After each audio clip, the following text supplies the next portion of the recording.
నమస్తే, welcome to 99 TV. ఇప్పుడు తెలుగు రాష్ట్రాలలో ఎక్కడ చూసినా ఒకటే చర్చ, జూబ్లీహిల్స్ ఉప ఎన్నిక. జూబ్లీహిల్స్ ఉప ఎన్నికల్లో సిట్టింగ్ సీట్ కాపాడుకోవాలని బీఆర్ఎస్ ప్రయత్నిస్తున్నప్పటికీ ఎలాగైనా జూబ్లీహిల్స్లో కాంగ్రెస్ జెండా ఎగరవేయాలని కూడా అధికార పార్టీ కాంగ్రెస్ కూడా మొత్తం వ్యూహాలు రచిస్తూ ఉంది. ఇప్పటికే జూబ్లీహిల్స్కి సంబంధించినటువంటి ప్రచారంలో మాత్రం ముందంజలో ఉంది. ఎందుకంటే నామినేషన్ల పర్వం ముగిసింది. మొత్తం కూడా ప్రచారం మాత్రం ప్రతి గల్లీకి ప్రజల తాము చేస్తున్నటువంటి అభివృద్ధి కావచ్చు అందరికీ ముందుకు వెళ్తున్నటువంటి పరిస్థితి కనిపిస్తూ ఉంది. ప్రతి బూత్ కమిటీకి ఒక ఇన్ఛార్జిని కూడా ఒప్పచెప్పడం జరిగింది. కాబట్టి ప్రతి ఈ యొక్క జూబ్లీహిల్స్లో అంటే ముఖ్యంగా ఈ జూబ్లీహిల్స్ సంబంధించినటువంటి అసెంబ్లీ స్థానంలో మొత్తానికి కాంగ్రెస్ నాయకులు పెద్ద ఎత్తున వచ్చి మంత్రులు జాతీయ నాయకులతో పాటు అదేవిధంగా ముఖ్యమంత్రి రేవంత్ రెడ్డి కూడా ఈ నెల 30-31న ప్రచారం నిర్వహించాలని కూడా షెడ్యూల్ ఖరారైనటువంటి పరిస్థితి కనిపిస్తూ ఉంది. ఏది ఏమైనా కూడా బీఆర్ఎస్కు మాత్రం కొన్ని కష్టాలు తప్పెట్టట్లేదు. ఎందుకంటే గత ఎన్నికల్లో బీఆర్ఎస్ తన కారు గుర్తుకు ఏదైతే సమానంగా ఉన్నటువంటి రోడ్ రోలర్ కావచ్చు ఇతర గుర్తులు ఇప్పుడు చాలామందికి అవి కేటాయించడం ఎలక్షన్ కమిషన్ దానికి సంబంధించి ఇప్పుడు దాంట్లో పార్టీ అంటే ఎక్కడ ఓట్లు చీల్తాయనే ఒక భయం మాత్రం పట్టుకున్నటువంటి పరిస్థితి. ఎందుకంటే గతంలో కూడా చాలా సీట్లు రోడ్ రోలర్ వల్ల కూడా సీట్లు కోల్పోవడం జరిగింది. చాలా అంటే ప్రజలకు అర్థం కాకుండా ఓట్లు చీలాయని కూడా అప్పుడు ఏదైతే వర్కింగ్ ప్రెసిడెంట్ కేటీఆర్ కూడా చెప్పడం జరిగింది. కాబట్టి ఇప్పుడు కూడా ఈ ఎన్నికల్లో మాత్రం అంటే తాము చేసినటువంటి అభివృద్ధి మాగంటి మరణం తర్వాత ఒక్కసారిగా కూడా జూబ్లీహిల్స్ సంబంధించినటువంటి అసెంబ్లీ స్థానంలో రాజకీయ సమీకరణలే మారాయి. అన్ని పార్టీలు కూడా అటు బీజేపీ కావచ్చు కాంగ్రెస్ ఇటు బీఆర్ఎస్ మూడు కూడా పోటాపోటీగా కూడా నిలుస్తున్నప్పటికీ ప్రజలు మాత్రం ఎవరికి వేయాలన్న దానిపైనే ఇప్పుడు అంత సర్వత్రా ఉత్కంఠ నెలకొంది. ఎందుకంటే దానికి తాము అభివృద్ధి ముందుంటామని కూడా కాంగ్రెస్ చెప్తున్నప్పటికీ మొత్తం కూడా ఇప్పటికే జూబ్లీహిల్స్లో భారీ ఎత్తున కూడా నిధులు కేటాయించడం ఇవన్నీ కూడా చేస్తున్న నేపథ్యంలో పెద్ద ఎత్తున మంత్రులతో పాటు కూడా ప్రతి ఒక్కరు ఇంటింటికి వెళ్ళి ఓటు అడిగే ప్రయత్నం చేస్తూ ఉన్నారు. ప్రతి ఒక్కరికి మాట్లాడే ప్రయత్నం చేస్తూ ఉన్నారు. తాము చేస్తున్నటువంటి అభివృద్ధి ఏదైతే ఇప్పటికే కృష్ణానగర్ కావచ్చు కొన్ని ప్రాంతాల్లో ఏదైతే జూబ్లీహిల్స్ ఉన్నటువంటి ప్రాంతాల్లో ఎక్కువగా వర్షపు నీటి పడితే మాత్రం కార్లు బైకులు అన్నీ కూడా కొట్టుకుపోయే పరిస్థితి. వాటిని ప్రజలు కూడా వాటి సమస్యలు పరిష్కరించాలని కూడా వచ్చిన నాయకులకు చెప్తున్నప్పటికీ ఈ సమస్య పరిష్కరిస్తామని కూడా అన్ని పార్టీలు గతంలో నుంచి ఎన్నో ఏళ్ల నుంచి చెప్తున్నా కూడా వారి సమస్యలు మాత్రం అలానే ఉన్నాయి. కానీ ఈ ఉప ఎన్నికతో పాటు ఈ ఉప ఎన్నికల్లో తమ గెలుపుకు అంటే రాష్ట్ర రాజకీయ సమీకరణలు కూడా మారే అవకాశం ఉంది. సిట్టింగ్ సీటు కాపాడుకుంటే తమకు ప్రజల్లో ఉన్నామని కూడా చెప్పే అవకాశం ఉంటుందని కూడా బీఆర్ఎస్ పార్టీ భావిస్తున్నప్పటికీ కాంగ్రెస్ మాత్రం ఎట్టి పరిస్థితుల్లో స్థానిక నాయకుడు లోకల్ ఎప్పటి నుంచో కూడా అంటే గతంలో కూడా ఎన్నికల్లో పోటీ చేయడం కొద్ది ఓట్లతోనే ఓడిపోవడం ఇప్పుడు అదే నవీన్ యాదవ్ మరోసారి టికెట్ ఇచ్చి కాంగ్రెస్ జెండా ఎగరవేయాలని కూడా ముఖ్యమంత్రి రేవంత్ రెడ్డి నవీన్ యాదవ్కే పట్టం కట్టడం జరిగింది. ప్రచారంలో నవీన్ యాదవ్ కూడా దూసుకుపోవడం జరుగుతూ ఉంది. ఎందుకంటే తనకు సంబంధించినటువంటి అందరూ కూడా అంటే దానికి సంబంధించి నవీన్ యాదవ్కు సంబంధించినటువంటి అనుచరులు కావచ్చు ప్రతి చోట సింపతి కలిసి వస్తుందని కూడా ప్రజలు అనుకుంటున్నటువంటి పరిస్థితి. కానీ అభివృద్ధి తాము చేస్తామని కూడా ముందుకెళ్తున్నామని కూడా కాంగ్రెస్ చెప్తున్నప్పటికీ ప్రజలు దీన్ని ఎలా స్వీకరిస్తారు ఎలా వారికి సంబంధించినటువంటి పట్టం కడతారా కాంగ్రెస్కి అనేది మాత్రం మనం వేచి చూడాలి.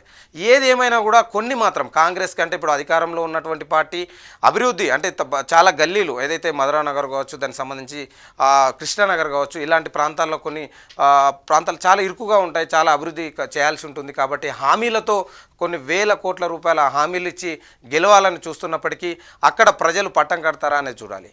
కానీ మాగంటి గోపీనాథ్ మరణం తర్వాత తన భార్య మాగంటి సునీత కూడా టికెట్ ఇవ్వడం జరిగింది బీఆర్ఎస్. ఇప్పటికే తను కూడా ప్రచారంలో దూసుకు వెళ్తూ ఉంది.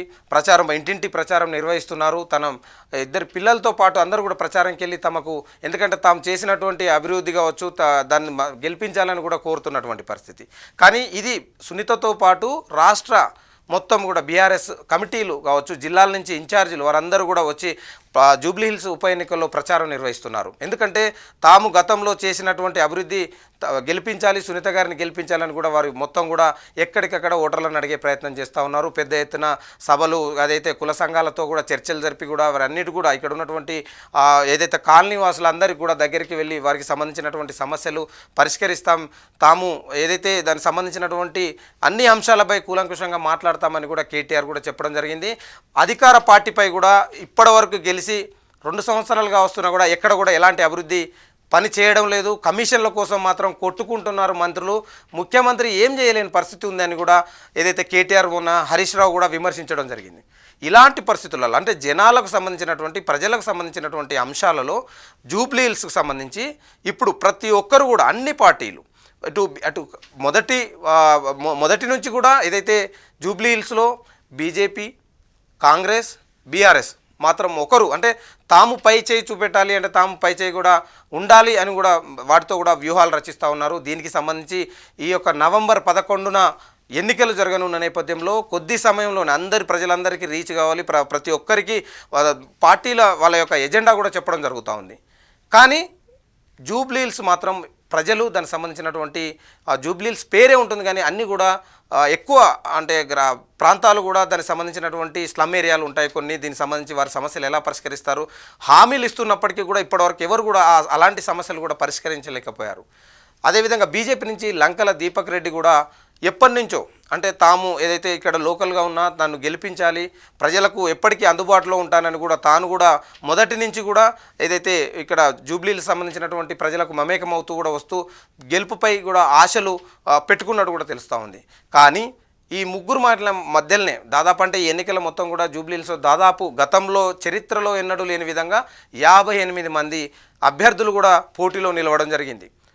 అంటే ఎప్పుడు జూబ్లీ హిల్స్ సంబంధించినటువంటి ఎన్నికల దాని అసెంబ్లీ ఉన్నప్పటి నుంచి ఇప్పుడు 58 మంది నిలవలే.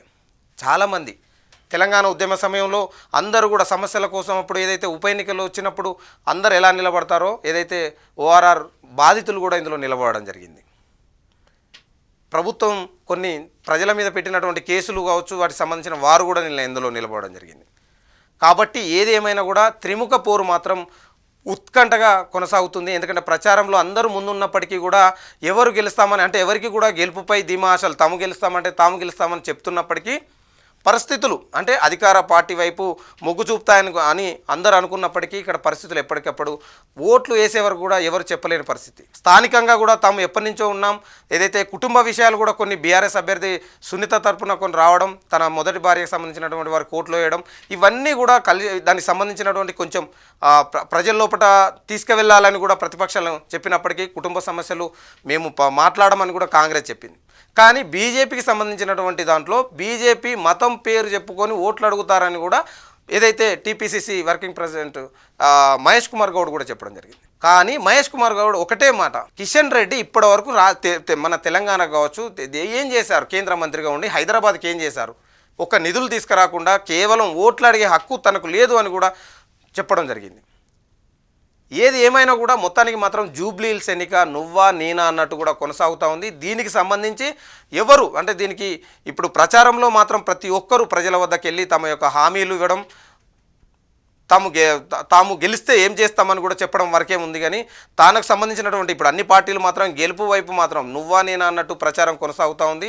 దీంట్లో మాత్రం ముఖ్యంగా బీజేపీ కొంచెం మూడంచెలో ఉన్నా కూడా బీఆర్ఎస్ కాంగ్రెస్ మధ్యలో పోటీ మాత్రం ఉంటుందని కూడా అందరూ విశ్లేషకులు కూడా చెప్తా ఉన్నారు. దానికి సంబంధించి అంటే ఒకవేళ ప్రభుత్వం చేస్తున్నటువంటి పనులు కావచ్చు దానికి సంబంధించినటువంటి వారు ప్రజలు పట్టం కడతారా లేదా అనేది వేచి చూడాలి.